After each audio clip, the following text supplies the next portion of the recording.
thought I would talk a little bit about the pieces that I'm going to play today. I'm doing today Haydn Sonata number 48 in C major. I think I mentioned these two sisters. I looked them up, Katerina and Mariana Auenbrugger. Haydn wrote a set of 6 sonatas for the two of them, I guess 3 apiece. This is he wrote about 60 sonatas. This is number 48. It's in C major. I talked the other day about Baroque suites, and around 1730 or so, 1740, the sonata replaced the suite as like the main vehicle for playing. This sonata was written in 1780 by Haydn. All sonatas work the same way. There's an opening theme.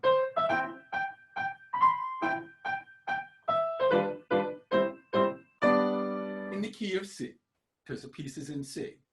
Then it does various things, and it modulates to the key of G. And there's a second theme. It's sort of contrasting with the first theme. This is Haydn's second theme.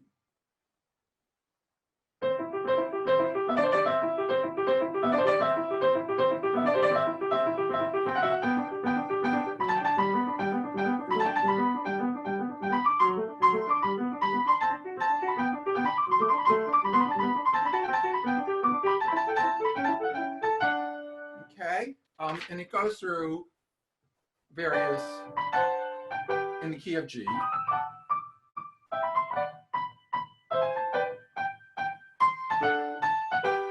And then it cadences in G. Okay, and then it starts this middle section that kind of, it's like putting all the themes in a blender, and what pops out, pops out. And eventually it cadences and goes back to the original theme.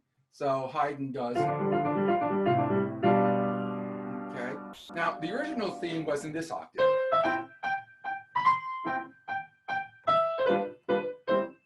When it comes back, Haydn does it in a lower octave.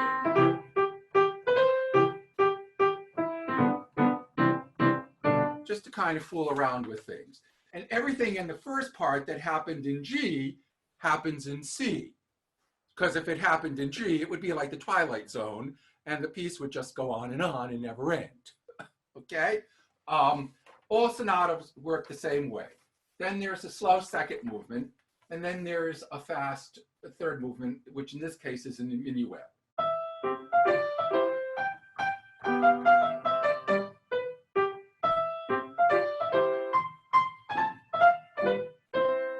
Okay? The other thing Haydn does that's really wonderful, I think, in this piece is he fools around with triplets as opposed to eighth notes. So you have this kind of jaunty rhythm.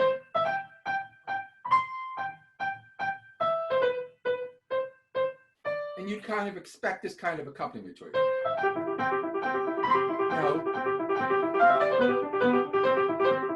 But what Haydn does is he uses, instead of 4 notes per beat, he uses 3 notes per beat against it.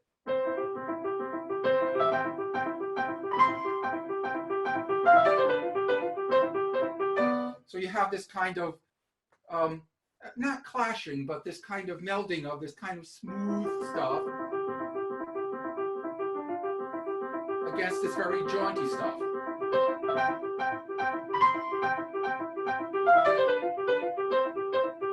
Okay, Haydn Sonata number 48 in C. First movement is marked Allegro con brio, which is Allegro with a lot of oomph, more or less. Second movement is marked Adagio, which means slow. And the third movement, Finale, is marked Allegro, which simply means fast. Okay.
And next, a piece of Scott Joplin.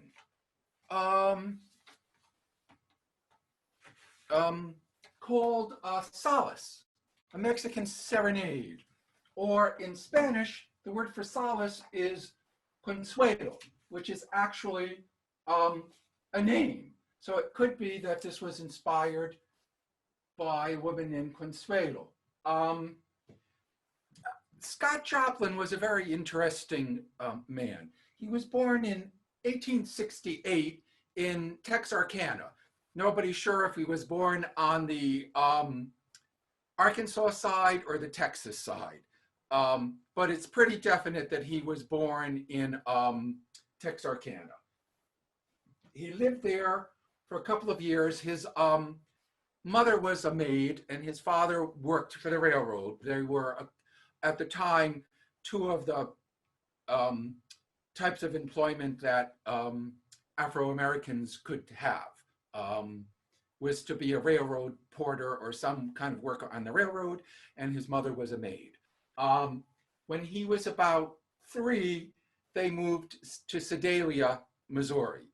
And his mother became the maid of a woman who had a piano, and she would take young Scott Joplin along with her, I guess because she couldn't afford babysitting or had babysitting, and he taught himself the piano because this woman had a piano. He tried to study piano as he got older, of course, because he was Afro-American. Nobody would teach him. Finally, he found a German Jewish emigre named Julius Weiss, who agreed to teach him. And he studied with Weiss until he was a late teenager, and then he moved to St. Louis. And from St. Louis, he moved to New York. He was apparently a tremendously serious and intelligent man. People who met him said he was very quiet and very serious. And he was, throughout his entire life, very devoted to education and gave money to a great many young Afro-American men, black men, to go to black colleges at the time. He wrote well over 100 pieces. He was only 48 when he died. He died in New York City of the effects of syphilis. And he really is a tremendously underrated composer. He wrote a couple of books about ragtime and the theory of ragtime, which of course was not taken seriously because it was a non-European, shall we say, art form. He also wrote 2 operas. I would love to see a production of Treemonisha, but nobody has done it. This piece, Solace, is a wonderfully composed piece, and I just want to talk a little bit about it. You know, almost all rags start with an intro, and this one does too.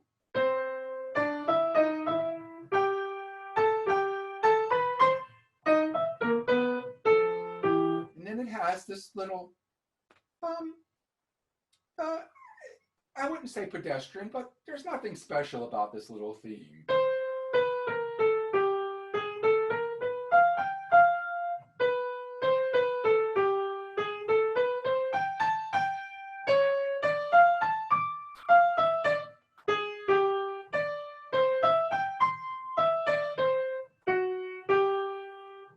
But Joplin adds a couple of little twists and turns and a little harmony. And this theme all of a sudden becomes this absolutely wonderful, wonderful theme.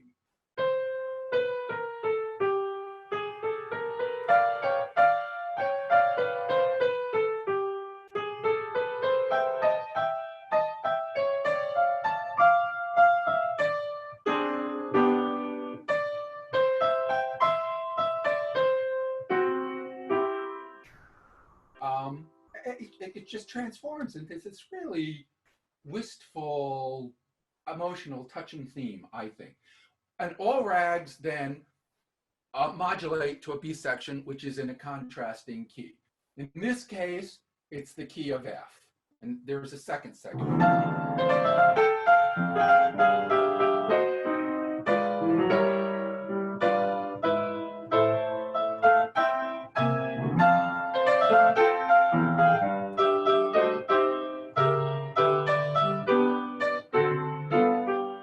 Then it goes back to the A section.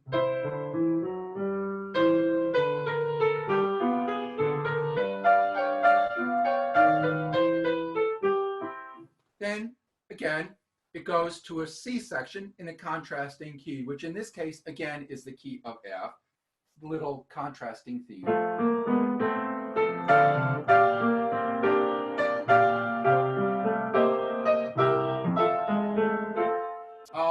Which Joplin just does wonderful things with. It's filled with these little filler figures, and they're all different.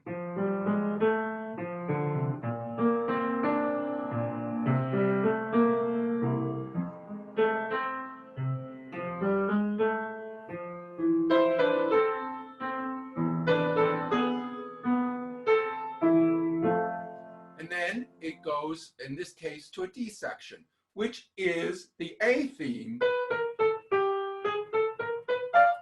turned upside down.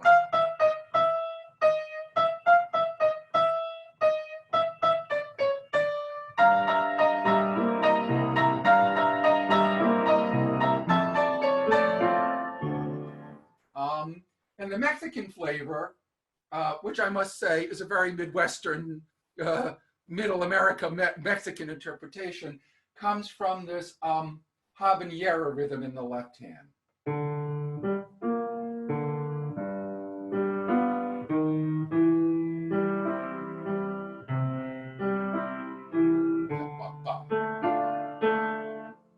Anyway, sort of related to.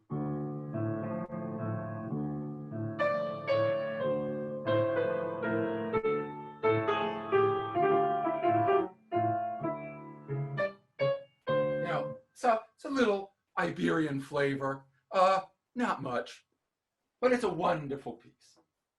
Composed in 1916.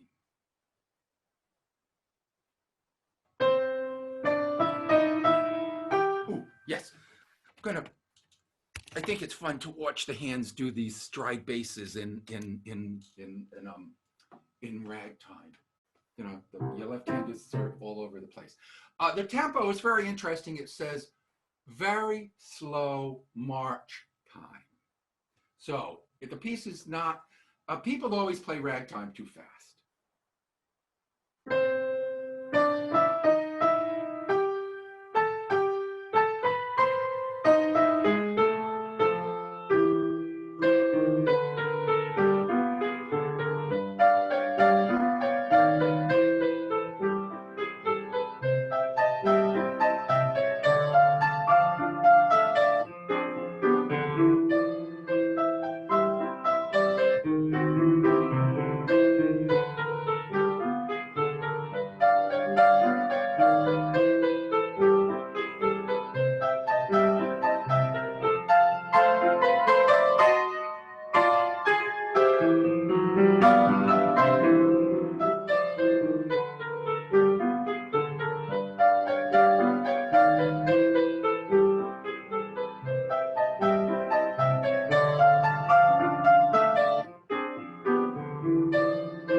you.